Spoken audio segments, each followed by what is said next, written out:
Kebanyakan tetap miskin karena mereka tidak meluangkan waktu untuk diri sendiri di dalam sebuah kesunyian. Kayak gitu ya Mas ya.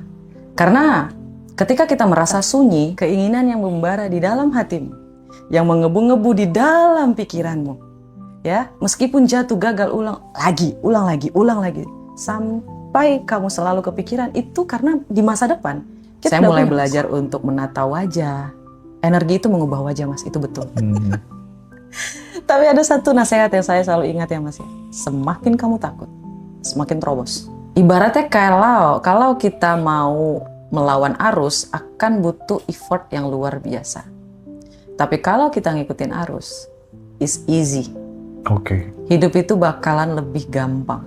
Yang jadi persoalan adalah bagaimana seseorang yang sudah berkeluarga, berumah tangga, terus dikejar-kejar hutang, tapi dia tetap bisa mengeluarkan vibrasi dan energi yang positif gitu ya, menemukan kebahagiaan tanpa syarat dari dalam Masalah dirinya itu pasti sendiri akan kan datang, itu. Mas.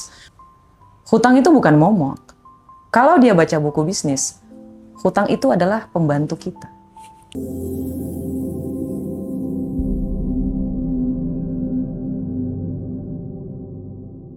Mungkin Mbak Roma, apa sih yang dirasakan Mbak Roma di titik itu gitu?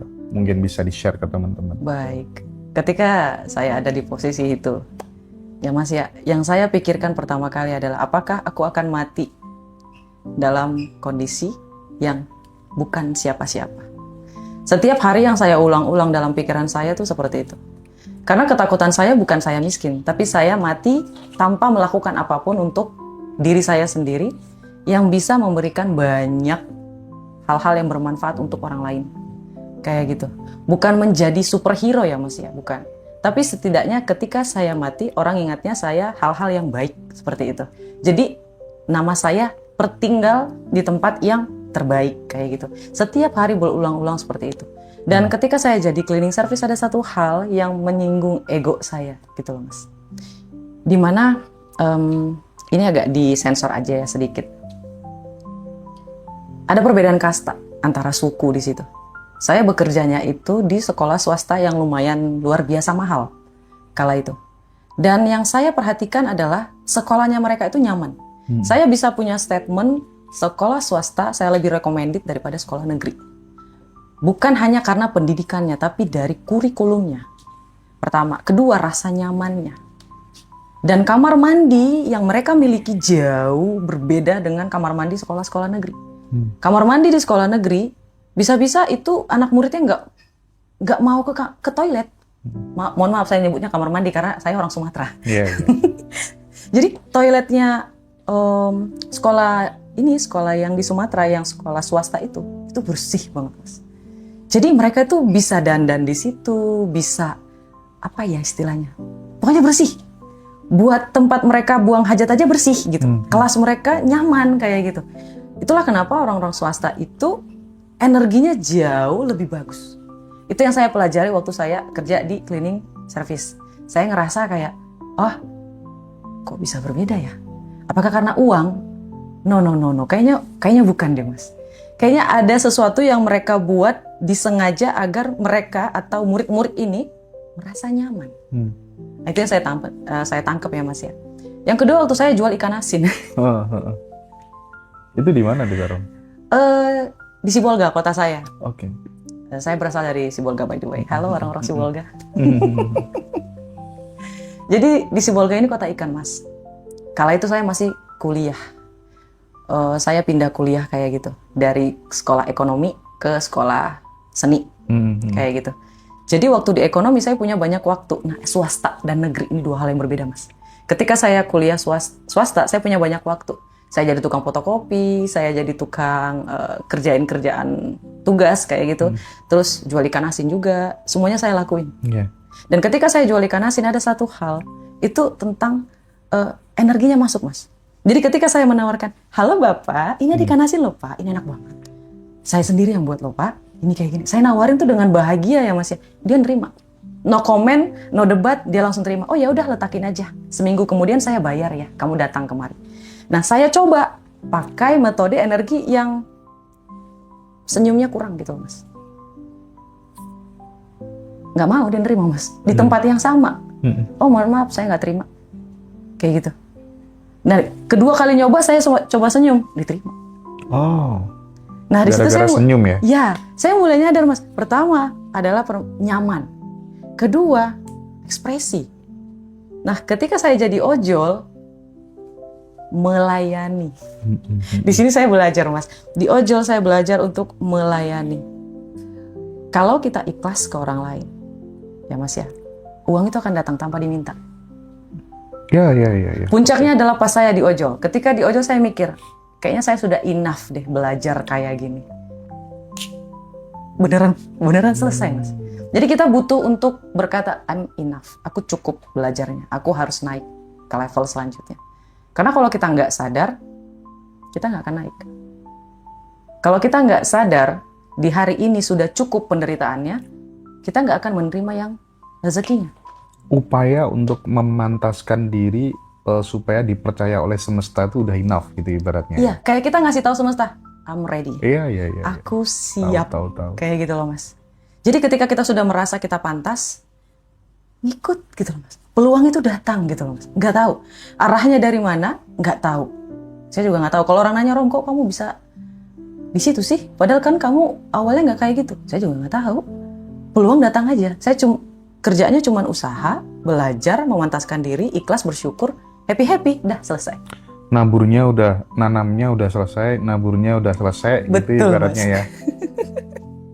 Cuman yang jadi masalah kan nggak semua orang dianugerahi kesadaran seperti itu. Aku harus nabur dulu, aku harus memantaskan diri dulu gitu. Pengennya itu langsung ikut sekali kelas panen gitu kan. Wow, aku juga mau dong. Ini sangat logis. Semua orang mengalami kayak gitu prosesnya gitu. Yes, itu betul sih mas. Dan saya baru baca buku. Di buku itu dia bilang kayak gini. Mungkin teman-teman udah tahu yang belajar di self development, mungkin kenal sama Napoleon Hill. Ya. Napoleon tahu mas ya. Think, Grow and Big, gitu. Dia bilang kayak gini. Manusia itu kebanyakan tetap miskin karena mereka tidak meluangkan waktu untuk diri sendiri di dalam sebuah kesunyian. Kayak gitu ya mas ya. Karena ketika kita merasa sunyi, otak kita itu jauh bekerja lebih cepat. Alam bawah sadar kita, ya, dan otak kita, ketika dalam keadaan sunyi, ya mas, ini tuh membuka kecerdasan yang, ini tuh akan membuka kecerdasan yang tanpa batas gitu, mas. Nah kebanyakan orang, mereka itu menghitung, mereka menyanyiakan waktu itu membicarakan hal yang nggak penting. Terus mengeluh, menggerutu. Terus setelahnya mereka itu, apa lagi namanya tuh? Aduh, saya lupa istilahnya. Iri sama orang lain, dengki. Jadi fokusnya ke situ. Sedangkan kalau dalam waktu sunyi, artinya kita fokus sama diri kita sendiri. Kita nggak peduli apa kata orang lain. Iya mas, jadi kebanyakan orang itu menghabiskan waktunya untuk berbicara yang nggak penting, mengeluh, membanding-bandingkan dirinya dengan orang lain, terus melihat dirinya yang sekarang gitu. Jadi kayak kapan ya gitu. Mereka nggak fokus sama kesunyian mereka untuk berpikir, apakah aku siap? Langkah selanjutnya seperti apa? Ininya gimana? Kayak gitu. Oke. Kalau dari ceritanya tadi ya, waktu jadi cleaning service, penjual ikan asin, terus kemudian ojol juga gitu ya.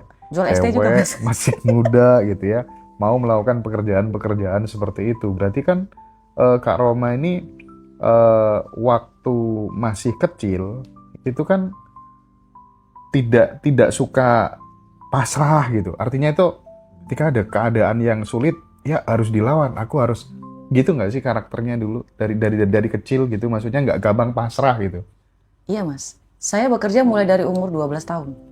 Saya udah mulai bekerja. Jadi kerja apa 12 tahun? Nemenin mama saya jual ikan. Oh, berarti rumahnya pinggir laut ya? Kota saya di pinggir laut. Jadi mama saya kan tukang jualan ikan tuh mas. Kan saya pernah singgung di video sebelumnya. Jadi saya itu dibesarkan sama mama angkat saya. Kalau saya tidak dibesarkan oleh mama angkat saya tidak akan bisa sekolah sampai jenjang S1. Terima kasih Mama angkat. Terima gitu kasih ya. mamaku sayang. Kalian berdua hebat. Artinya keadaan yang seperti ini tidak terus kemudian pasrah kayak gini, tapi ada ikhtiar yang sangat kuat gitu Iya mas. untuk melunasi penderitaan keluarga gitu ibaratnya ya. Yes.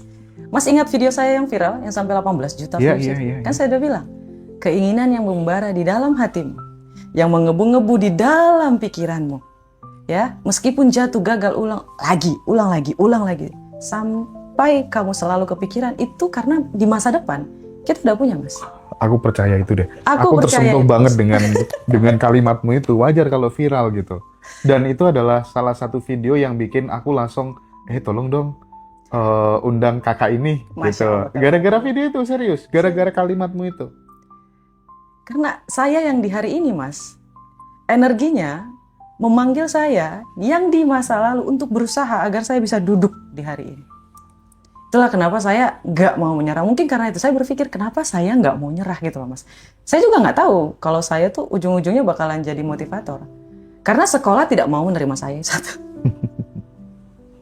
Jadi dulu saya sempat mau diterima di universitas. Nanti masnya ini ya, bukan universitas sih, sekolah dari huruf P dia. Itu terkenal di Indonesia.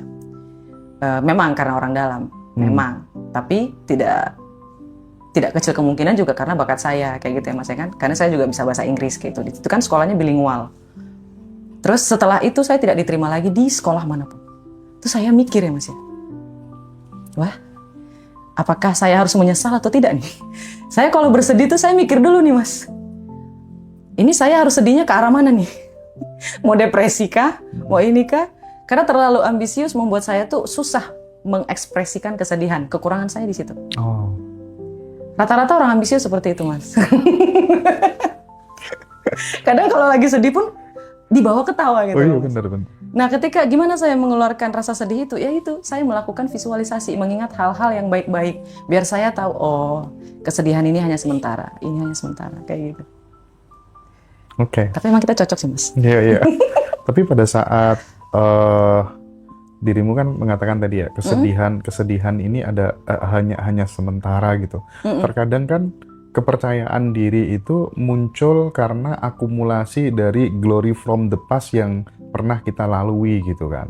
Nah, Kak Roma ngalamin itu nggak? Artinya, dulu aku kayak gini buktinya juga bisa, dulu juga pernah bisa gitu. Ada itunya nggak kira-kira sehingga benar-benar merasa layak, aku pasti bisa, pasti duduk di sini gitu. Oke, kita balik ke masa lalu ya Mas. Ini saya bahas sedikit ya Mas ya. Mas percaya nggak? Saya memiliki ayah kandung, tapi ayah saya ini sedikit tidak bertanggung jawab. Oke. Ya, jadi dia meninggalkan ibu saya dalam keadaan hamil 7 bulan. Ya Mas ya? Ya. Mama saya harus bekerja di warteg. Kalau di sini namanya warteg, kalau di kita namanya warung makan si Bolga gitu. Oke. Dalam keadaan hamil. Hamil Kak Roma maksudnya? Iya, hamil saya. Mama saya tuh hamil saya. Dalam keadaan hamil, tidak suaminya nggak tahu kemana, kayak gitu. Waktu masukin ke bulan 9, papa saya datang. Papa saya datang, akhirnya papa saya minta maaf, mama saya maafin, saya dilahirkan, dan Mas tahu, padahal papa saya itu termasuk orang yang lumayan keluarganya, tapi karena papa saya Nainggolan, Mas saya tahu kan Nainggolan itu kebanyakan kan non-muslim ya. Iya. Jadi karena papa saya masuk muslim, keluarganya itu tidak mau membagi gitu loh Mas. Membagi harta kayak gitu loh. Jadi mama saya tuh hidup apa adanya gitu. Jadi lahirnya tuh pakai dukun beranak. Iya. Ya Mas ya. Tapi gongnya bukan di situ Mas. Papa saya pergi lagi seminggu setelah saya lahir. Setelah seminggu saya lahir, mama saya bingung. Mama saya disuruh pergi dari rumah mertuanya setelah papa saya pergi. Nah, beliau bingung mau kemana gitu. Baru ngelahirin, belum selesai masa nifas, saya harus mau kemana. Dan akhirnya sisa tabungan dari kerja di warteg itu, mama saya sewa kontrakan, terus sambil jualan ikan Mas. Mas tahu saya ada di mana? Di sini nih, di punggung. Ya Allah. Digendong di punggung. Dan lebih ajaibnya lagi Mas tahu, mama angkat saya adalah langganan ikan yang mama saya jual. Oh. Dan perkataan paling magicnya adalah Mas, ketika lagi digendong kayak gini, mama saya lagi duduk. Mama saya PNS by the way. Mama ini saya nggak nyebut dia mama angkat sih. Dia mama kedua saya soalnya. Mama kedua saya ini melihat dari jauh, "Hei Kak," kayak gitu. "Oh, ahai." Jadi kayak orang Batak gitu. "Apa tuh?" katanya. "Mau beli dong ikannya," kayak gitu. "Oh boleh silahkan." Turunin. "Itu apa Kak?" "Ini anak saya," katanya. Dibalikin Mas. "Weh daba. Basah rambutnya, kasihan rambutnya basah gitu. Umurnya berapa?" "Baru 8 hari gitu." Ya, wow. "Baru 8 hari Kak, kakak baru ngelahirin tapi udah jualan." "Iya," katanya gitu. Terus siapa yang mau nanggung jawab gitu ya Mas? Dan mama saya tuh nggak menyerah Mas. Kata-kata paling mutiara yang dikeluarin dari mama saya yang kedua ini Mas tahu apa? "Sini saya pegang anaknya, ibu jualan aja, kakak jualan aja. Ini ada modal." Itu aja keajaiban apa enggak Mas? Ajaib dong. Dimulai dari tatapan pertama, jatuh cinta, dia besarin saya. Lama-lama dia ngangkat saya jadi anak. Itu keajaiban apa enggak Mas? Kayak menurut saya itu keajaiban. Saya selalu mengingat-ingat itu. Allah itu maha baik. Bayangin aja Mas, saya tidak dibiarkan tumbuh di keluarga yang tidak berkecukupan. Karena saya tidak akan bisa meraih mimpi saya kalau saya tidak diangkat oleh ibu yang kedua ini. Nggak akan bisa Mas. Pendidikannya nggak akan bisa. Itu aja sudah keajaiban Mas. Bagaimana caranya dia jatuh cinta sama saya yang ada di punggung mama saya yang mukanya nggak kelihatan sama sekali Mas. Dia cuma bilang, "Sini coba lihat." Ngelihat langsung ngomong kayak gitu. "Ibu, sini saya," itu kayak gitu. Itu sih Mas, saya selalu ingat itu. Makanya saya nggak pernah, alhamdulillah nggak pernah nyerah. Ingat itu aja. Iya sih. Aku jadi makin yakin ya kalau sebenarnya memang skenario hidup itu udah tertulis tuh terkadang ya makin kesini tuh makin yakin gitu loh, karena orang-orang yang jadi like worker untuk mengangkat, menginspirasi, menggerakkan hati banyak orang tuh memang ya awalnya dikasih model-model kehidupan yang seperti itu sebagai pertanda bahwa ya kamu bakal jadi orang yang besar, quote and quote gitu. Tapi aku tertarik ya pada saat kalau misalnya dikomparasikan nih antara jadi ojol, jual ikan asin, sama bersih-bersih cleaning service tadi, yang paling menderita yang jadi apa? Ojol Mas. Jadi ojol ya. Pada saat mengalami misalnya hal-hal yang ya bikin kamu lagi, aduh kok gini ya, hasilnya kok gini. Apa yang kamu bisikan dalam diri Karoma waktu itu? Jujur aja ketika saya jadi ojol tuh ada satu momen di mana makanannya jatuh Mas. Saya masih ingat. Makanannya dibawakan Karoma? Iya, makanan yang saya bawa, orderan yang saya bawa itu jatuh di tengah jalan. Terus? Saya berhenti, makanannya masih ada Mas utuh.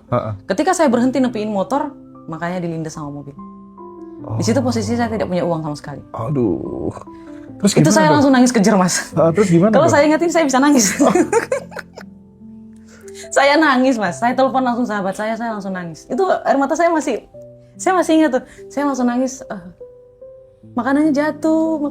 Kenapa? Makanannya jatuh kenapa? Kayak gitu. Ya nggak ada duit. Ya gimana makanannya jatuh? Gantinya gimana? Kayak gitu ya Mas ya. Terus tiba-tiba ada bapak-bapak yang bilang, "Neng, udah." Oh dia suku Chinese Mas. Udah Neng jangan nangis, ini ada duit. Nih sono beli, kata gitu. "Bapak makasih." "Iya nggak apa-apa. Kamu jangan nangis. Semuanya bakalan baik-baik aja. Jangan nangis, katanya gitu. "It's okay. Saya bukan marahin kamu nangis, tapi jangan nangis. Semuanya bakalan baik-baik aja." Ya. Yang bikin saya nangis itu ya Mas ya, saya tidak bisa bertanggung jawab. Bukan karena saya miskin nangis ya, bukan. Karena aduh gimana ini ganti makanannya. Gantinya, sementara nggak ada uang lo ganti. Yes, gitu loh Mas. Saya bingung. Sampai saya mau nangis tuh sama teman saya bukan karena mau ngadu saya mengalami kesialan, enggak. Saya mau ngadu boleh pinjam duit nggak? Akhirnya saya matiin teleponnya, bapak ini ngasih duit, saya beli lagi, saya anterin. Dan Mas tahu nggak, duitnya balik lagi ke saya. Ngasih tip yang dikasih. Oh, aku baru mau tanya soal itu. Kenapa Mas? Apa arti tips bagi seorang ojol gitu supaya kemudian kita yang sering order makanan kadang kan menyepelekan hal-hal seperti itu gitu. Oh Dirimu gitu. kan pelaku gitu kan. Iya. Gimana? Ini bisa dibilang ada pro dan kontra ya Mas ya. Takutnya kalau misalnya ada orang yang mampu, boleh-boleh aja ngasih tips. Tapi kalau orang yang tidak terlalu punya, karena kan kita nggak bisa menilai seseorang itu mampu atau tidak dari Iya, pakaian, iya, dari setuju. rumah, dari apapun. Kita nggak pernah tahu kalau rumah yang mewah itu ternyata adalah turunan dari orang tuanya. Sedangkan keuangannya dia tidak sebagus orang tuanya. Jadi terkadang kan kita salah melihat Mas casingnya. Kayak gitu. Makanya banyak ojol yang bilang, ternyata yang banyak ngasih tips itu adalah orang-orang yang menengah ke bawah. Oh, Pertama, mereka menengah ke bawah itu kan pajaknya masih kecil ya. iya, bener juga itu.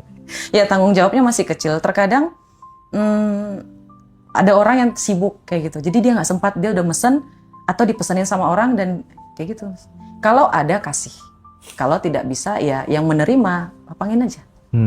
Kalau saya sih kayak gitu ya Mas. Nah, pas di posisi berarti jadi ojol tuh bisa dibilang sebagai posisi titik terendahmu ya kan?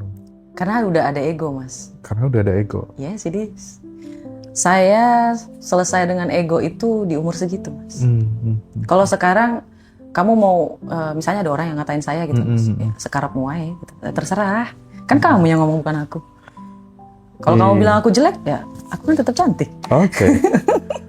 Ini kita belajar ya, teman-teman yang masih muda-muda, adik-adik mahasiswa gitu ya, bahwa ternyata untuk menuju fase yang diidealkan, yang dicita-citakan tuh nggak ada yang instan gitu. Harus mulai dari bawah dulu, memberi dulu, membuat semesta percaya dulu, melayakkan diri dulu gitu ya. Dan itu nggak semua orang menyadari gitu, tapi realnya memang demikian gitu. Nah, pada saat kemudian berada di titik terendah itu, berada di titik terbawah itu, pada saat kemudian muncul sebuah pikiran-pikiran yang negatif gitu, apa yang dilakukan Roma waktu itu gitu? Nangis aja Mas. Oke. Kalau mau nangis ya nangis aja.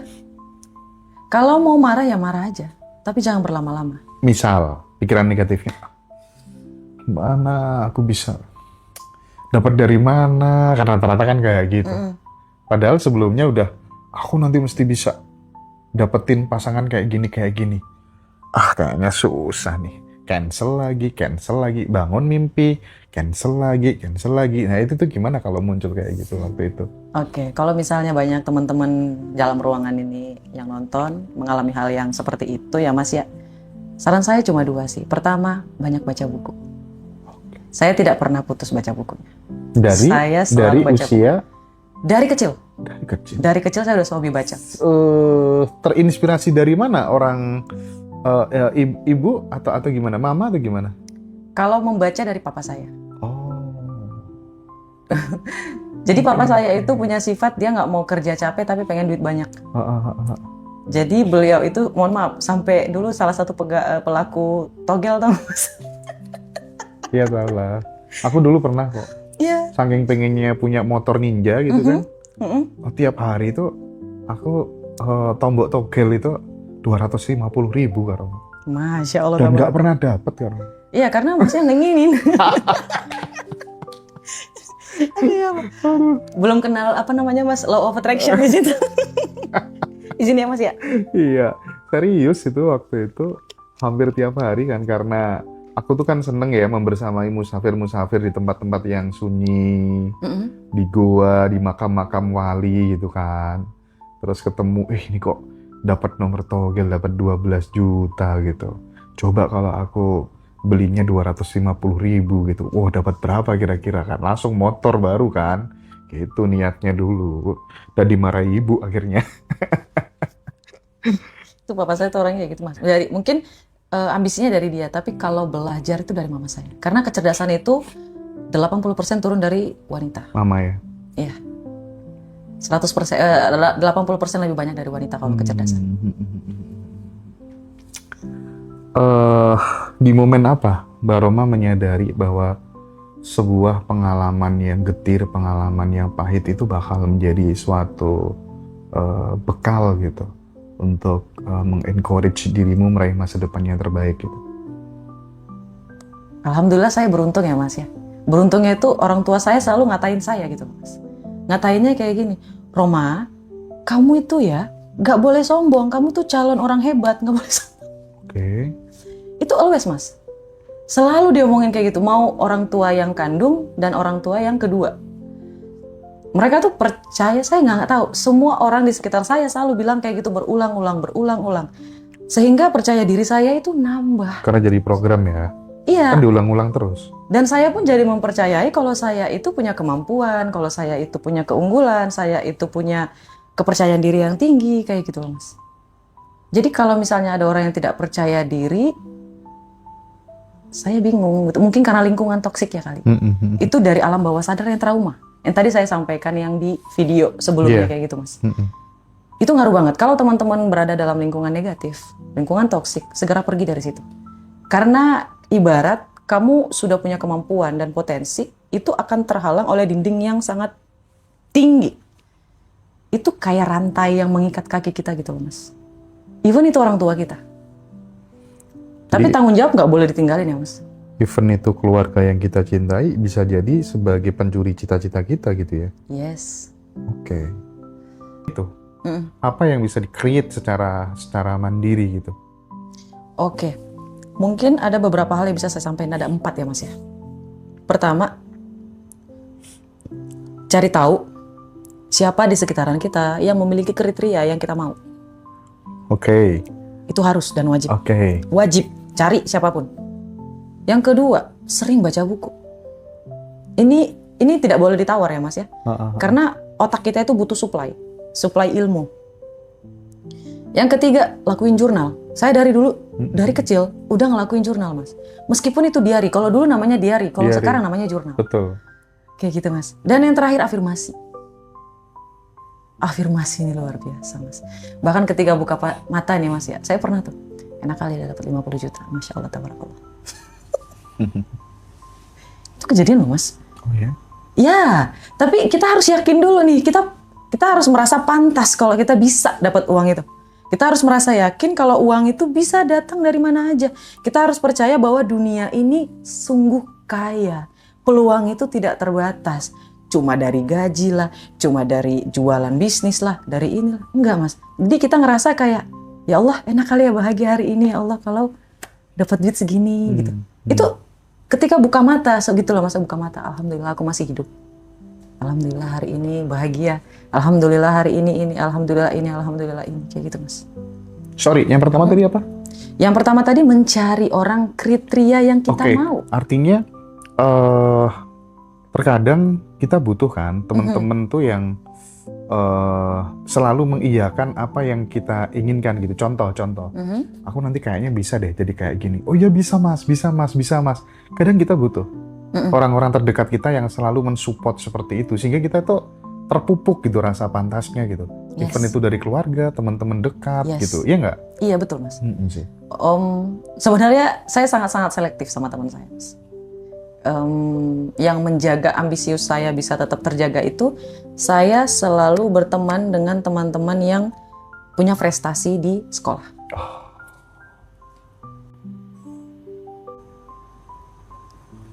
Selalu memilih teman yang memang membawa hal-hal yang positif ke dalam hidup kita. Kayak gitu loh Mas. Jadi semuanya memang teman, tapi yang ini saya jadiin sahabat. Karena sahabat ini mostly bakalan ngabisin waktu sama kita lebih banyak. Temen nongkrong tuh artinya yang harus sefrekuensi, gitu. Terus kemudian lebih baik, lebih pemikirannya lebih maju, lebih berprestasi, lebih solehah. Gitu kan ibaratnya ya? Betul. Oke. Saya akan mundur perlahan kalau misalnya memang tidak sefrekuensi. Saya tidak akan mau menghabiskan waktu sama orang yang memang ambisinya tidak sama. Mending sedikit, nggak terlalu banyak tapi berkualitas gitu kan prinsipnya ya.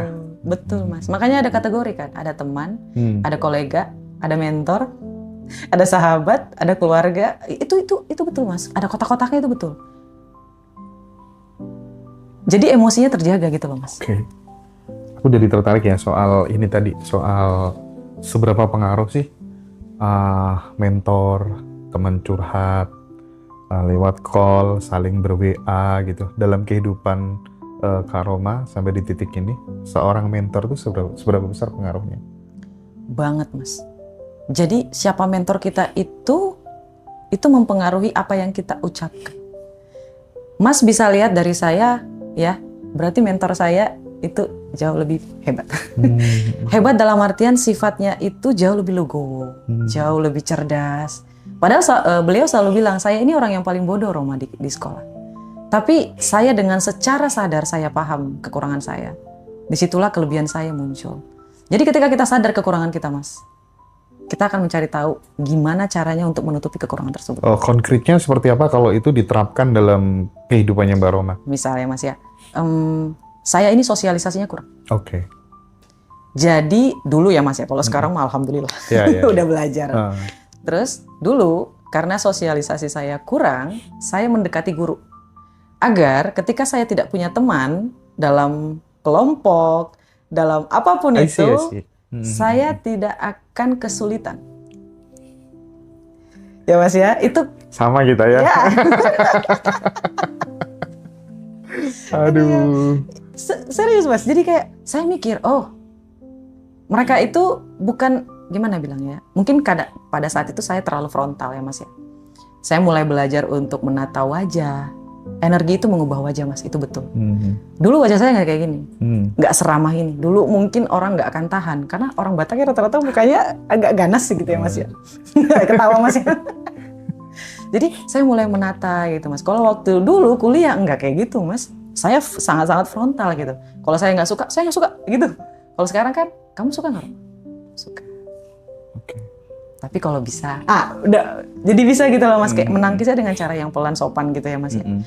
Kalau dulu nggak bisa. Jadi saya mulai tahu, oh yang ini nggak suka nih. Oh ya udah saya deketin dosen. Sampai saya jadi asisten dosen kan. Akhirnya masih ada saksinya Mas, sahabat saya. Saya cuma punya satu teman pada saat kuliah. Saya nggak banggain ya Mas ya. Saya tahu itu kesalahan saya. Harusnya saya belajar kayak gitu. Dan saya deketin siapa yang paling berpengaruh.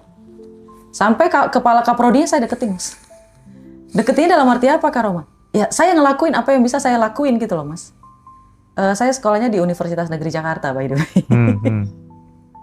Jadi dulu Bapak itu yang kaprodi itu yang ngasih kesempatan saya untuk ke sekolah yang itu orang dalamnya itu Mas. Tuh sampai kayak gitu loh Mas. Jadi makanya kita harus pilih-pilih siapa yang ada di circle kita. Ini bukan sombong, bukan. Tapi karena kita tahu tujuan kita apa, jangan buang-buang waktu padahal yang tidak ada ininya gitu loh, manfaatnya Mas. Aku di usia berapa ya? 20 tahunan itu lah mungkin ya. Di banyak momentum tuh selalu setiap ketemu sahabat, setiap ketemu orang tuh selalu taruh investasi ke mereka gitu. Wow. Ya, bahkan waktu sekolah, waktu kuliah gitu. Misalnya aku punya jaket, yaudah kasihkan gitu sebagai investasiku buat dia. Oke, pulang dari sini saya belajar Mas. Suatu saat nanti kalau aku butuh pekerjaan gitu ya, minimal aku pernah berbuat baik sama dia gitu. Dan itu berjalan, bertahun-tahun selalu gitu, Mbak Roma gitu. Jadi aku melihat kadang dari sorot matanya temen itu, ini makanya dia bakal jadi top deh nanti ya. Aku baikin. Tidur di rumahnya, aku traktir terus dan lain sebagainya. Dan so far aku banyak memanen luar biasa banyak dari hal-hal seperti itu sih. Wow, sekarang saya yang tertarik sama pola pikir Mas. Itu kecerdasan loh Mas. Itu taktik Mas. Dan itu ada di salah satu taktik perang dalam buku. Sun Tzu. Yes.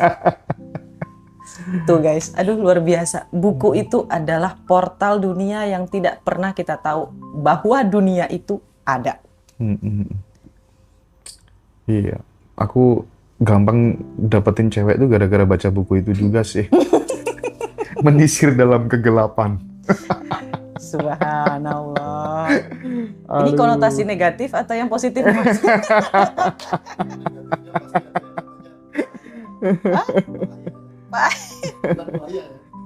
Astagfirullahaladzim. Iya.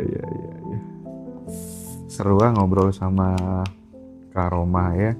Amin. Oke, tapi aku penasaran nih, karena banyak teman-teman tuh yang termasuk narasumber di Ngaji Roso tuh banyak yang nge-WhatsApp kan. Bagus banget Mas Hendra public speakingnya gitu. Bisa nggak Kak Roma sedikit ngasih tips Mhm. supaya kemudian buat teman-teman yang susah public speaking, apa sih hal-hal terkecil yang bisa dilakukan? Khususnya lagi-lagi aku pengen mengencourage teman-teman yang masih muda-muda gitu. Karena aku termasuk orang yang punya keyakinan bahwa ya ketika kamu tuh punya keterampilan menari, biasanya sukses jadi penari. Punya keterampilan bernyanyi, sukses jadi penyanyi gitu. Tapi kalau kamu punya keterampilan dalam berkomunikasi, biasanya jadi apa aja sukses gitu. Nah, mungkin bisa sedikit memberikan tips tentang public speaking, cara komunikasi yang baik, karena Ya, itu yang membuat dirimu different gitu. Masya Allah, tabarakallah. Sebenarnya ini aja saya gemeteran, Mas. Tapi ada satu nasihat yang saya selalu ingat ya, Mas ya. Semakin kamu takut, semakin terobos. Karena semakin besar ketakutanmu, maka kamu semakin dekat sama kesuksesan kamu. Jadi ketika saya mau public speaking, itu saya biasanya ngelatih ketakutan saya, Mas. Sebenarnya manusia itu semuanya berbakat. Hmm. Kalau ada yang bilang kita nggak berbakat, jangan dengerin. Kalau menurut saya, ya Mas ya, dari buku psikologi yang saya baca, Allah itu maha baik dan menurunkan kecerdasan, kejeniusan pada setiap umat manusia. Cuman mereka berbeda-beda, dalam bentuk yang berbeda-beda. Dan public speaking salah satunya. Kalau misalnya ada orang yang nggak bisa public speaking, it's okay. Nggak usah paksain. Cari mana yang gampang kita lakuin. Tapi bagi ada orang yang merasa bahwa aku butuh nih ilmu public speaking, lawan rasa takutnya. Karena yang membuat kita tidak merasa tidak pintar, merasa tidak percaya diri, itu kan rasa takut, Mas. Rasa takut ini membuat kita merasa kita tidak mampu. Merasa kita tidak bisa gitu loh, Mas. Kalau takut lompat, lompat. Kalau takut berdiri depan umum, berdiri depan umum. Saya ngamen dulu loh, Mas, kemarin waktu sebelum saya ngadain seminar. Oh iya? Saya ngamen, Mas, saya gemeteran. Saya takut ngomong. Akhirnya saya pergi ke mall yang ada banyak pengamen di situ yang nyanyi di depan umum kayak gitu. Saya sampai salaman, Mas, tolongin saya dong. Oh, kenapa Mbak? Ini saya bayar, tolong panggil saya untuk nyanyi. Saya nyanyi, Mas. Waktu saya nyanyi pun saya gemeteran. Kayak gitu. Dan kemarin juga waktu seminar, awal jumpa sama mereka semua, saya gemeteran, Mas. Cuma saya mikir, ini rasa takut, bukan saya tidak mampu. Ya. Akhirnya saya ajak tepuk tangan, Mas, supaya jantung saya itu tidak bergetar lebih banyak daripada rasa bahagia saya. Saya suruh tepuk tangan kayak gitu. Itu supaya ngajak mereka dan saya itu selaras gitu loh, Mas. Jadi ini buat teman-teman juga lawan aja. Lawan. Prinsipnya adalah jam terbang sih ya. Yes. Bakat itu kan bisa dikalahkan sama kebiasaan yang diulang-ulang terus gitu ya. Betul, Mas. Tapi bukan tapi sih. Saya setuju sama kata-kata Masnya sebenarnya. Kalau dari versi saya itu ada hal yang kita sudah diciptakan untuk itu, Mas. Ibaratnya kalau kita mau melawan arus akan butuh effort yang luar biasa. Tapi kalau kita ngikutin arus, it's easy. Oke. Hidup itu bakalan lebih gampang. Saya sebenarnya nggak suka, Mas, jadi motivator. Oke. Saya sukanya jadi pembisnis. Tapi nanti dulu, jadi saya selami dulu mana yang lebih gampang saya kerjain untuk melakukan hal yang saya sukain. Berbeda. Beda, Mas.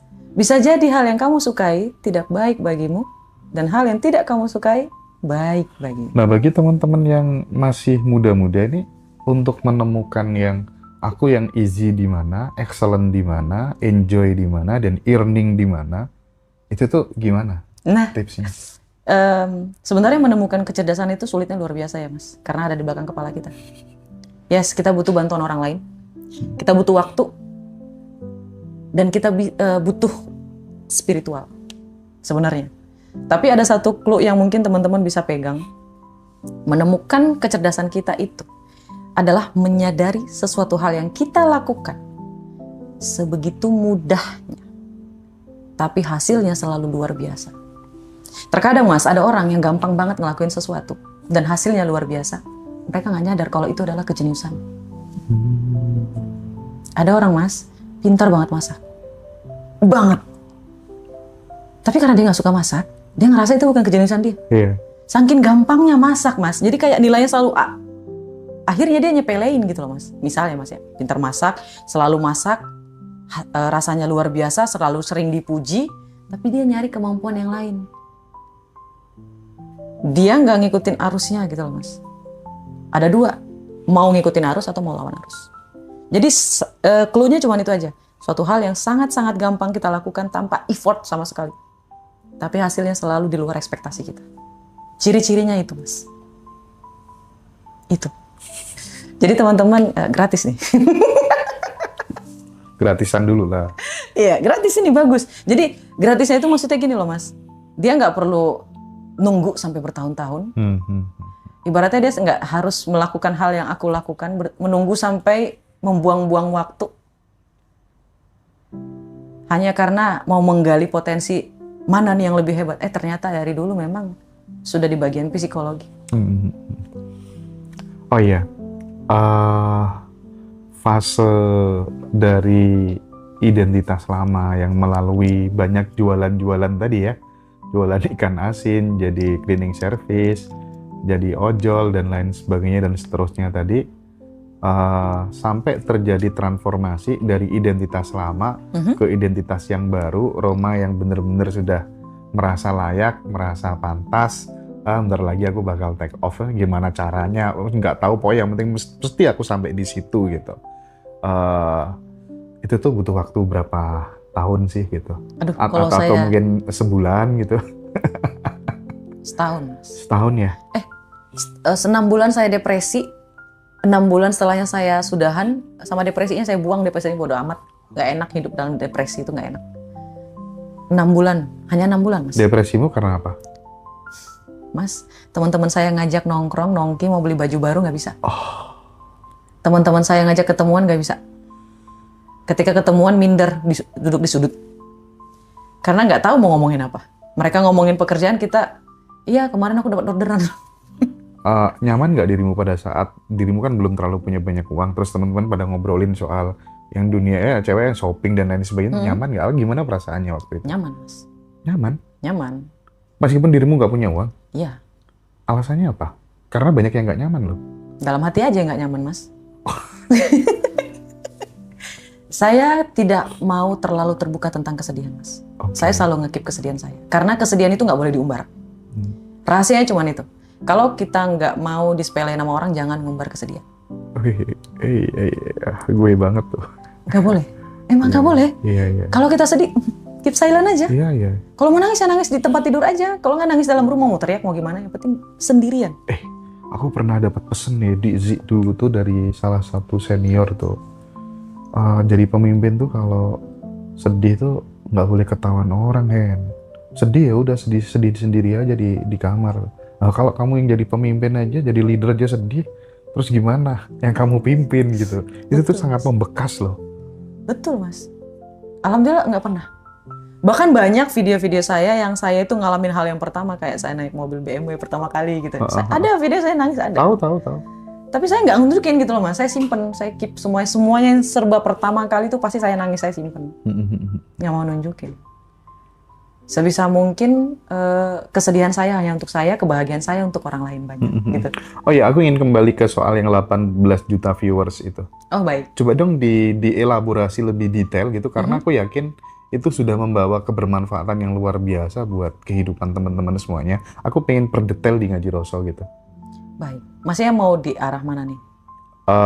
Ya tadi tanda-tanda bahwa kemudian sesuatu tuh ada, itu tanda bahwa sebenarnya sudah kejadian nanti gitu. Jadi gini mas, banyak banget yang memperdebatkan itu tidak ada yang namanya masa depan, masa lalu, masa pertengahan atau masa apapun dia bilang gitu. Oke. Jadi sebenarnya ya mas ya, kita pakai istilahnya, pakai ini dulu contohnya. Ini kita itu dikelilingi oleh takdir. Jangan bilang kita keluar dari takdir, enggak. Dari A sampai Z, dari 1 juta takdir yang mengelilingi kita, semua ini tertulis di Lauh Mahfuz. Allah itu maha baik, bukan mas? Iya. Allah pasti menyediakan takdir terbaik untuk setiap umat manusia. Dan takdir yang mengelilingi kita ini sifatnya random, Mas. Tidak akan berubah takdir seseorang jika dia tidak merubahnya sendiri. Kalau kita, ini ya Mas ya, ini tadi kita dikelilingi takdir ya, jutaan gitu. Sifatnya random. Sifat randomnya ini akan berkurang kalau kita dalam frekuensi yang tinggi. Ketika kita dalam frekuensi yang tinggi, Mas, syukur, ikhlas, bahagia, yakin, ya Mas ya, frekuensinya tinggi. Dan maha baiknya Allah itu, ketika randomnya berkurang, takdir yang terbaik yang masuk ke dalam hidup kita, Mas. Jadi kita bukan merubah takdir, tapi kita menarik takdir yang sesuai dengan siapa kita. Jadi kalau kita belum berubah, bahkan takdir terbaik yang sudah diciptakan untuk kita tidak akan datang menghampiri kita. Itu orang-orang salah paham, Mas. Kita yang harus menjemputnya, memantaskan diri gitu ya. Yes, itu akan ditarik. Ditarik gitu loh, Mas. Jadi kalau misalnya kita mau berubah, baru dunianya berubah. Gak akan berubah dunia kalau kita tidak berubah. Dunianya kita ya Mas ya, realitanya kita. Kayak gitu. Jadi percaya pada sebuah mimpi dan tidak mudah menyerah itu kan sebenarnya kan jadi kunci ya. Tapi yang jadi persoalan kan ada yang dapat, ada yang enggak. banyak orang yang percaya kepada mimpinya, tapi karena terlalu lama menyerah di tengah jalan. I see. Nah itu yang nomor 2 ya Mas ya, ini saya jelasin lagi. Yang nomor 2 menyerah di tengah jalan karena terlalu lama. Memangnya kenapa kalau terlalu lama, Mas? Saya tanya balik lagi sama orang yang bertanya kayak terlalu lama kak untuk nikmatin aja. Kalau hari ini nggak datang, mungkin esok hari. Ditambah berkali-kali lipat, berkali-kali lipat, berkali-kali lipat. Saya menghabiskan waktu ya Mas ya, misal ya taruh ya Mas ya, dari umur 12 tahun sampai ya begitulah, sampai berbelas-belas tahun misalnya. Dan saya hanya butuh waktu sekitar 4 bulan sampai saya duduk di tempat ini. Terbayar bukan? Jadi ketika kita mengharapkan sesuatu, kita berekspektasi akan sesuatu dan kita memberi timeline kepada Allah yang Maha Besar, emang kita siapa, Mas? Itu satu. Yang kedua, ketika kita merasa seperti itu, ntar saya jelasin dengan cara yang lebih mudah, Mas. Kadang bahasa saya ini agak berputar-putar. Ketika seseorang punya mimpi ya Mas ya, dia ngejar banget ya. Tapi dia lupa bersenang-senang, Mas. Dia lupa sedang harus mengikhlaskan apa yang dia inginkan. Ketika kita mengejar mimpi kita, kita sudah harus ikhlas. Kalau nggak dikasih A, dapatnya A+. Kalau nggak dikasih A+, dapatnya A-. Sedari awal ketika kita mengejar mimpi kita, kita harus sudah ikhlas di bagian itu, Mas. Kita mengejar, tapi kita melepas. Biasanya orang yang kayak gitu akan lebih cepat dapat, Mas. Iya. Daripada orang yang terlalu mengejar, terus dia berekspektasi. Akhirnya dia tidak ikhlas, Mas. Padahal syaratnya itu ada 5. Kalau mau law of attraction. Pertama itu bersyukur, ikhlas, cintai diri sendiri, bahagia, usaha intuisi. Bahagianya mana?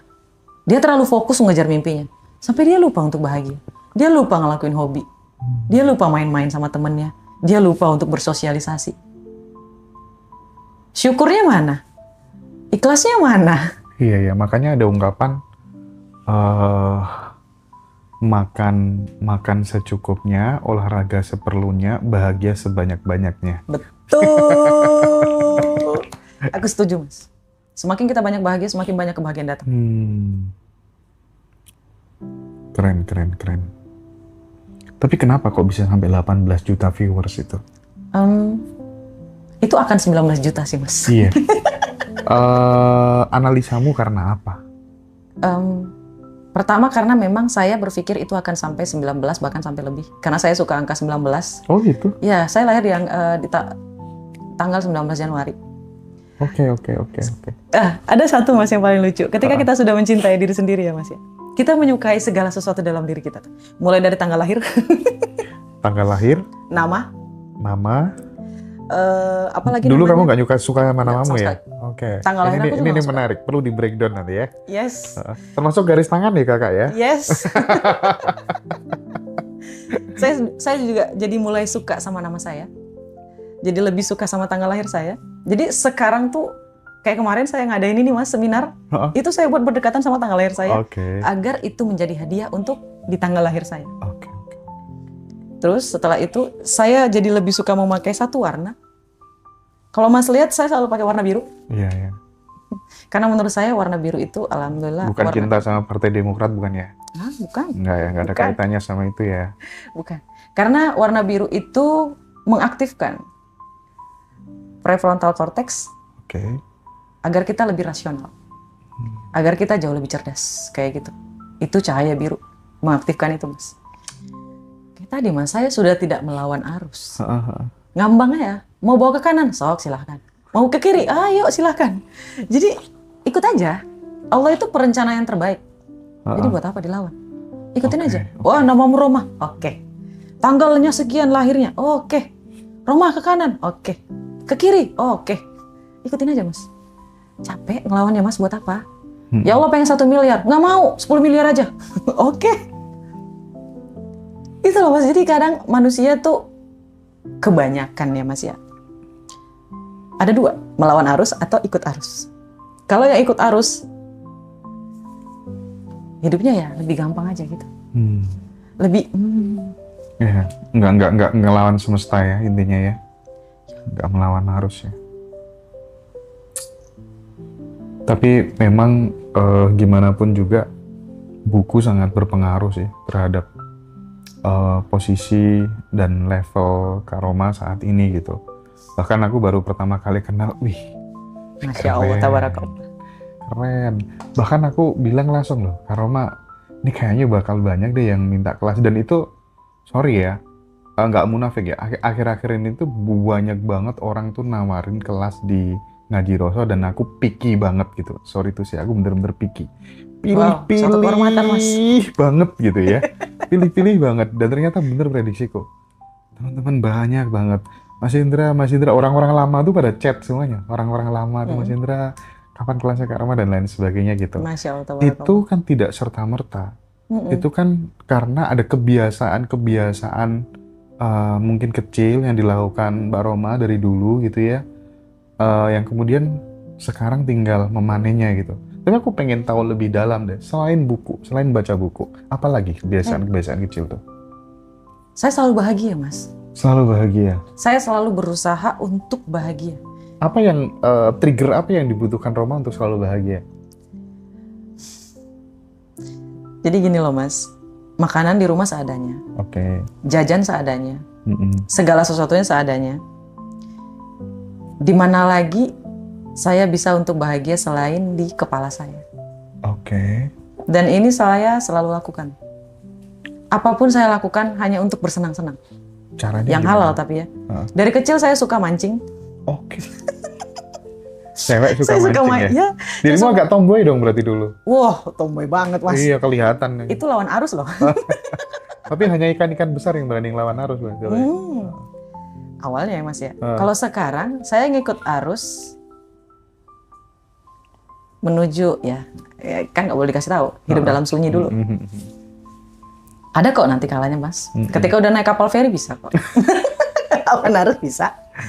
Tapi kalau lagi naik sekoci, jangan lawan arus dulu. Ikutin dulu. Ikutin. Sampai di mana tadi, Mas? Main ke ladang. Semuanya. Jadi memang dari dulu tuh memang suka banget yang survival kayak gitu, Mas. Saya selalu lakuin itu. Apapun yang bikin saya bahagia. Ngeband misalnya. Orang-orang zaman sekarang mungkin di tahun sekarang ya, Mas ya. Kalau tahun 2000-an kan beda ya. Zaman sekarang tuh mungkin karena kebanyakan gadget kali ya. Ya, Mas ya. Jadi mereka bermainnya cuma di game. Tapi itu nggak masalah juga sih.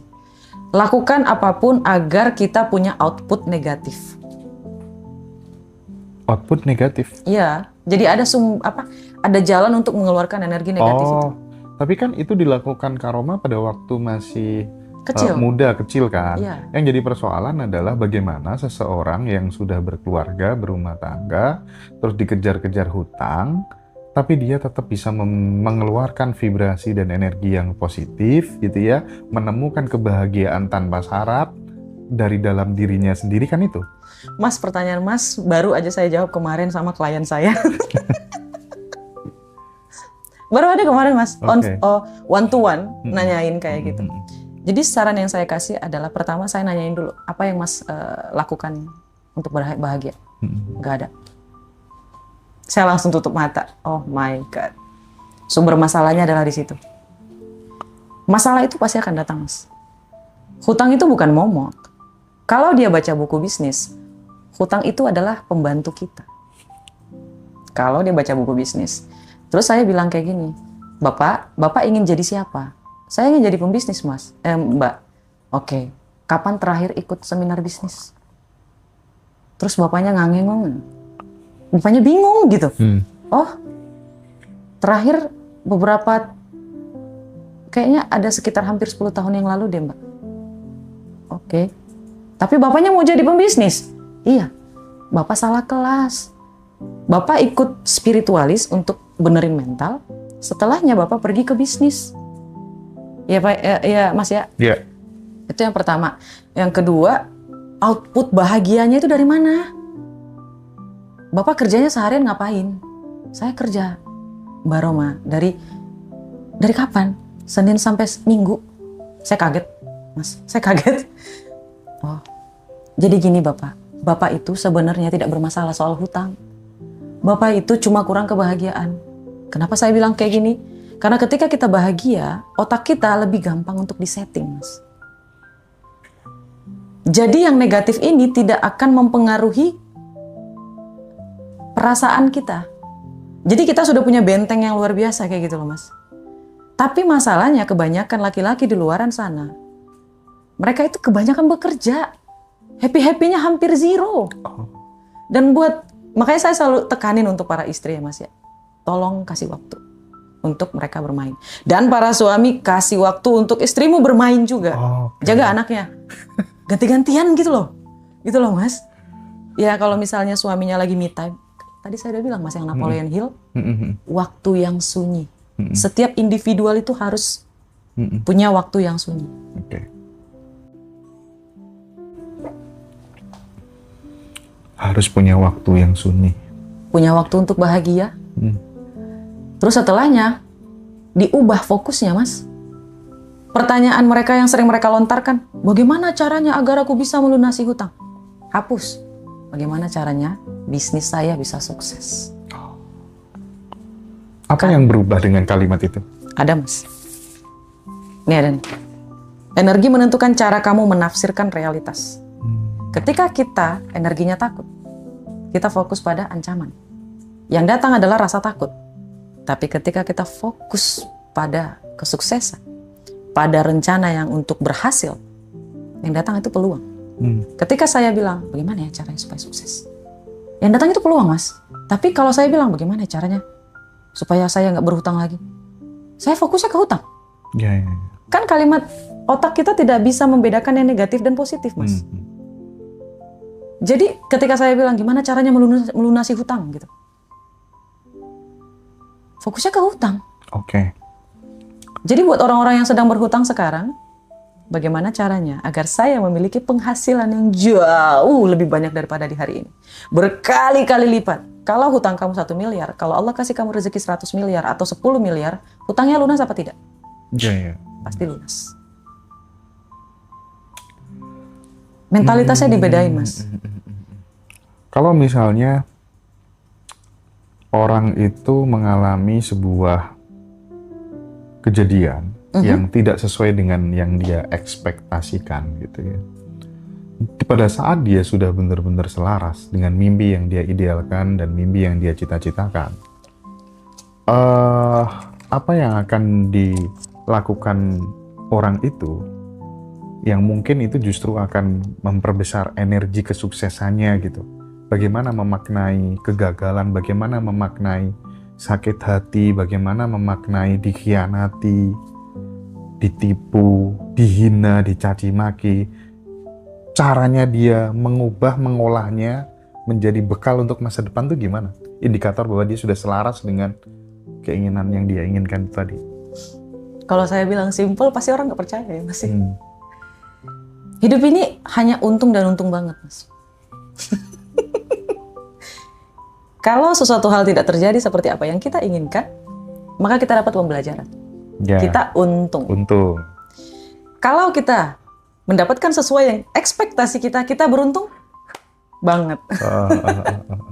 Jadi kalau ada orang bilang, hidup ini adalah untung dan rugi, ya dia pasti bakalan dapat Rugi.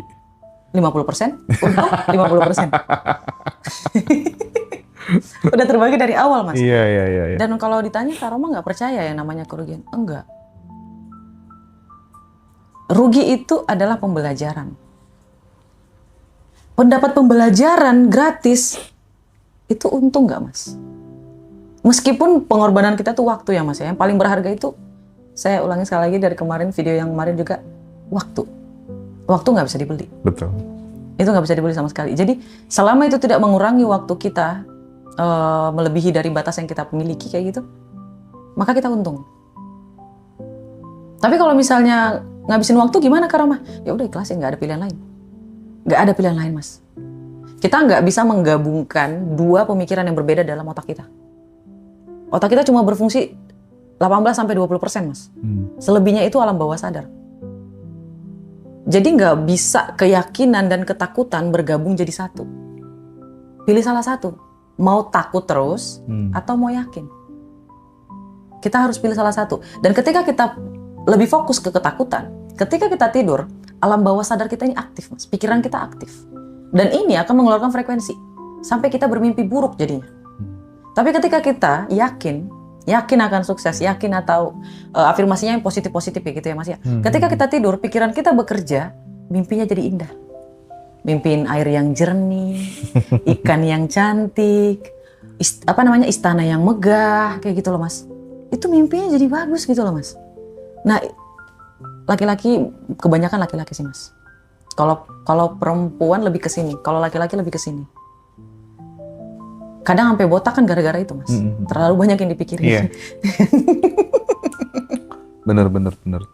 Mbak Roma pernah nggak, misalnya di jalan gitu ya, Iya. lihat rumah bagus, terus kemudian difoto, wah rumahku nanti bakal seperti ini gitu. Ketemu sama kenalan baru yang diidolakan, figur otoritasnya gitu. Aku nanti akan seperti kamu gitu. Ketemu sama orang yang lebih pokoknya yang serba lebih lah ya. Nanti filmnya aku bakal copy paste kayak kamu gitu. Gimana, ada nggak pengalaman kayak gitu? Pernah Mas. Kalau misalnya nih Mas, saya pergi ke tempat, ke rumah gitu ya Mas ya. Yang saya irikan itu bukan rumahnya tapi tanahnya. Oh iya? Gila, tanahnya luas banget dalam hati. Saya suka rumahnya mungil tapi tanahnya luas minta ampun gitu. Iya. Karena kecerdasan saya itu tergantung environment Mas. Iya. Semakin nyaman tempatnya, kecerdasan saya semakin muncul. Jadi kecerdasan itu ada 5 sebenarnya Mas. Kamu di fokus, misalnya gitu ya Mas ya. Pertama itu deep fokus, deep itu dalam, fokus yang dalam. Environment itu sekitar kita. Matematika, analisa, dan visualisasi. Kalau saya itu lebih ke analisa dan environment. Saya nggak akan pernah bisa fokus. Dan gimana caranya supaya saya bisa fokus? 5 menit saya berhenti, saya main. 5 menit kemudian saya belajar lagi. Berhenti fokusnya Mas, saya main lagi, saya joget-joget. Ini Mas, ini ada ini sebenarnya ilmunya mahal banget, sumpah demi apapun. Ya. Ini ilmu brainstorming. Brainstorming. Iya, jadi kita melihat kabel otak kita itu bekerja bagaimana. Kayak kata Mas ya, foto kayak gitu, ada Mas. Dan Mas percaya nggak? Segala sesuatu yang saya punya di hari ini adalah hasil dari apa yang saya foto atas izin Allah Subhanahu wa Ta'ala. Sama kita. Masya Allah, tas dulu Mas, tas. Dan teman-teman, kenapa kamu nggak lakuin? Mulai dari hari ini kamu harus foto apapun. Apa yang kamu sukai? Kecuali istri orang, jangan. Oke. Aku ada sesuatu hal mungkin. Nanti silakan di breakdown aja Kak Roma. Iya. Jadi pernah ya, hampir banyak orang mungkin pernah ketika menginginkan sesuatu itu terjadinya lama banget gitu. Tapi nggak tahu kenapa gitu ya. Banyak juga teman-teman tuh yang baru sekadar batin gitu aja gitu ya.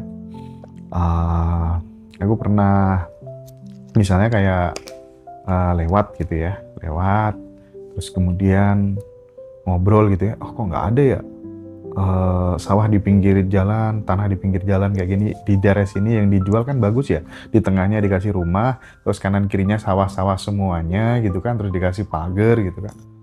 Tiba-tiba gitu nggak ada seminggu gitu pas ke Surabaya sama driver gitu, Mas ada tanah mau dijual, sawah. Lokasinya tuh pas waktu aku bilang kayak gitu. Subhanallah. Nah kejadian-kejadian kayak gitu tuh terlalu sering gitu loh.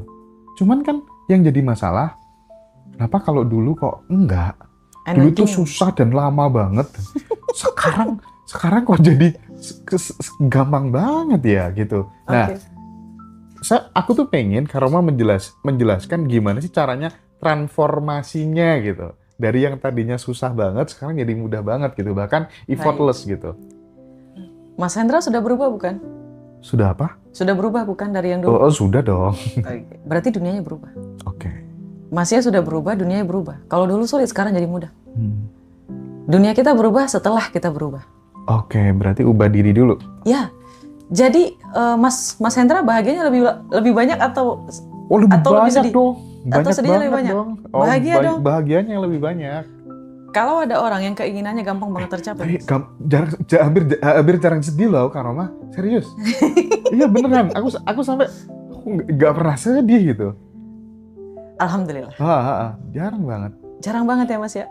Iya, karena kita berpikirnya ya kita fokusnya ke ada satu Mas. Ini gong sih Mas. Dulu saya ngerasa Mas kalau saya bahagia banget. Ini pasti ada nih kejadian yang akan datang. Iya. Dulu berpikir kayak gitu Mas. Tapi kadang kejadian juga. Iya dulu karena ada gitu. Program itu kali ya. Kalau sekarang udah nggak pernah Mas. Iya. bener. Iya bener tuh. Saya udah nggak pernah berpikir kayak gitu Mas. Alhamdulillah. Serius. Dulu tuh abis ketawa ngakak gitu ya. Nggak lama kemudian ada kesedihan gitu kan. Sekarang udah nggak ada kejadian kayak gitu. Karena kita udah berhenti berpikir kayak gitu Mas. Aku pantas kok ngerasain bahagia ini nih. Aku pantas kok dapat kebahagiaan ini. Kalau misalnya Allah kasih yang sedih, memangnya kenapa? Saya udah alhamdulillah berhenti berpikir kayak gitu Mas. Kalau sedih ya udah gitu. Yang penting saya fokus sama bahagia yang ini. Kalau dulu berpikir kayak gitu Mas, nanti apa nih yang terjadi kalau misalnya aku sedih gitu. Sekarang nggak. Alhamdulillah selama setahun ini aku nggak pernah lagi punya pemikiran kayak gitu. Nggak dimasukin lagi alhamdulillah. Buat teman-teman kalian pantas bahagia. Jangan merasa ketika kamu bahagia, kamu harus membayar kebahagiaan itu dengan kesedihan kamu. No. Kalau kamu mau happy aja. Kalau dikasih kesedihan ya Mas ya udah nikmatin aja kesedihannya. Habis itu happy lagi. Iya. Kayak gitu Mas. Aku pengen sedikit sharing ya. Nanti barangkali bisa diluruskan atau dijelaskan ya hal yang saya alami ini ke Kak Roma gitu. Jadi aku dari dulu tuh ketika kemudian misalnya nanti kamu bulan Februari atau bulan apa tuh akan mengalami kejadian kayak gini. Minggu depan kamu akan mengalami kejadian kayak gini. Misalnya itu dalam mimpi misalnya ya. Dan itu akhirnya kan aku jadi antisipasi kan, melakukan semacam kayak tindakan preventif, dan itu dari tindakan preventif yang aku lakukan itu semacam kayak menimbulkan ketakutan dan justru malah kejadian. Iya Mas. Akhirnya kan karena udah terlalu sering kan, capek kan kayak gitu terus ternyata nggak bisa dilawan ya. Ya udah deh kalau mau terjadilah nggak apa-apa. Bodo amat. Dan terus kemudian aku lepasin makin nggak takut, nggak kejadian. Setuju Mas. Saya setuju. Jadi kalau misalnya mau terjadi, ya udah terjadi aja. Misalnya nih Mas, biasanya saya punya waktu schedule ya Mas ya. Saya manusia tipenya itu tertata. Waktu aja saya tata kayak gitu. Jadi sebenarnya waktu jam sekarang tuh tadi habis makan siang itu saya selalu istirahat. Saya nonton Netflix lah apalah kayak gitu ya Mas ya. Jadi otak saya itu udah mulai nonaktif di saat jam segitu ya Mas ya. Karena saya kira nggak akan bikin video kan. Terus saya bilang ke asisten saya, aduh ini kayaknya jam istirahat deh. Takut nggak aktif otaknya, kayak gitu ya Mas ya. Terus saya berpikir, aduh, ini saya praktisi energi. Saya baca lagi, energi takut. Oh. Saya baca lagi ilmu saya gitu ya Mas ya. Nggak bisa takut. Terus ya udah saya lepasin aja. Kalau nasib saya memang dapat viewers yang banyak, itu akan banyak. Tapi kalau misalnya memang tidak dapat, ya tidak banyak. Ini saya membayangkan kalau podcastnya berjalan lancar, saya membayangkan viewersnya banyak, saya membayangkan dapat like-nya banyak, kayak gitu ya Mas ya. Kalau Allah kasih, alhamdulillah. Kalau Allah nggak kasih, ya jadi pembelajaran. Untung dan untung banget gitu loh Mas. Dah, itu intermezzo sih Mas. Oke. Aduh, keren banget ya. Kak Roma ngomong-ngomong ini ya, bikin buku ya? Iya, bikin buku I Am the King. Jelasin dong latar belakang kenapa kemudian sampai create buku gitu dan isinya apa dan bisa dibeli di mana gitu. Baik, sebenarnya itu bukunya hanya untuk orang yang datang ke seminar ya Mas. Oke. Tapi saya kasih kesempatan untuk teman-teman yang mungkin belum bisa hadir di seminarnya, kayak gitu ya Mas ya, untuk bisa beli. Sistemnya tuh masih pre-order, memang sengaja di pre-order. Karena harus balance, antara pemimpin, pengikut itu harus balance. Nanti lewat admin lah ya. Dah. Silakan. Kalau mau jadi pemimpin Mas, kita harus monopoli diri. Pilih, mau pemimpin atau mau jadi pengikut. Monopoli diri itu gimana sih maksudnya? Jadi gini loh Mas, menurut Mas bisnis yang paling memonopoli di pasar itu bisnis apa? Maksudnya bisnis yang paling berhasil itu bisnis monopoli atau enggak? Oh iya. Monopoli ya? Iya, bener. Kalau kita berhasil memonopoli kita. Oh iya, paham aku. Dari tindakan, dari pikiran, iya, dari paham. perasaan, dari ucapan, di mana keempat ini adalah sumber energi kita. Energi itu adalah kondisi emosi yang aktif, Mas. Dan ini mengeluarkan frekuensi. Kalau kita berhasil memonopoli keempat itu, kira-kira kita bakalan jadi apa ya? Itu saya dapat dari buku bisnis, Mas. Yeah. Saya berpikir manusia itu ladang bisnis sebenarnya. Dan diri kita juga ladang bisnis. Bisnis apa Kak Roma? Untuk hidup kita gitu, bukan soal money ya Mas ya, bukan. Ibaratnya kayak kalau bisnis produk atau apapun masyarakat dimanapun itu bisa dimonopoli, kenapa diri kita nggak bisa? Iya. Terus ketika saya baca buku satu dan buku lain itu ada kesinambungan Mas. Saya juga baca ya buku selling ya Mas ya, gimana cara menjual. Karena kan selama ini yang ngelakuin marketing juga saya. Ngelakuin semuanya itu saya, kayak gitu. Jadi otaknya masih saya, kayak gitu. Karena bukan karena saya nggak mampu bayar orang ya Mas ya, bukan. Tapi karena memang saya suka suatu hal yang... Tapi memang ada orang-orang dengan tipe single factor itu hasilnya lebih bagus tuh, memang ada yang kayak gitu. Iya, aku sering menjumpai hal itu. Karena belum, ini aja sih Mas, saya merasa belum cukup dapat pengalamannya. Nanti ketika saya udah merasa cukup pengalamannya, maka saya kasih ke orang yang lebih hebat. Tapi Kak Roma ini kan kutu buku gitu. Tiga buku yang paling mengubah hidupmu, buku pengembangan diri ya, pemberdayaan diri, itu apa saja mungkin yang bisa direkomendasikan buat teman-teman?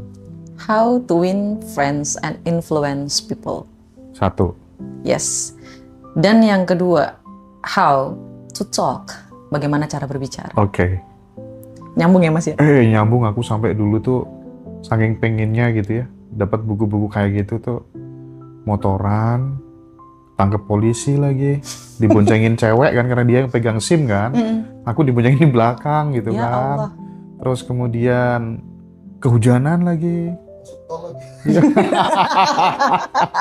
Motornya masuk tol lagi gitu kan. Ya Allah. Terus sampai rumah tuh dibaca sambil bahasa-bahasa lagi, saking pengennya belajar public speaking kali ya. Buku-bukunya Charles Bonar Sirait dan lain sebagainya tuh aku banyak baca. Itu Masnya juga baca? Yang How to Talk? Baca. Wah, luar biasa. Kalau saya versi TED. Yang ketiga apa? Yang ketiga ini Think Big and Grow Rich. Iya. Tapi ingat ya guys, itu versi bahasa Inggris semua. Karena berbeda. Ini rahasia ya Mas ya. Saya bukan bermaksud mau menyingkirkan bisnis apapun.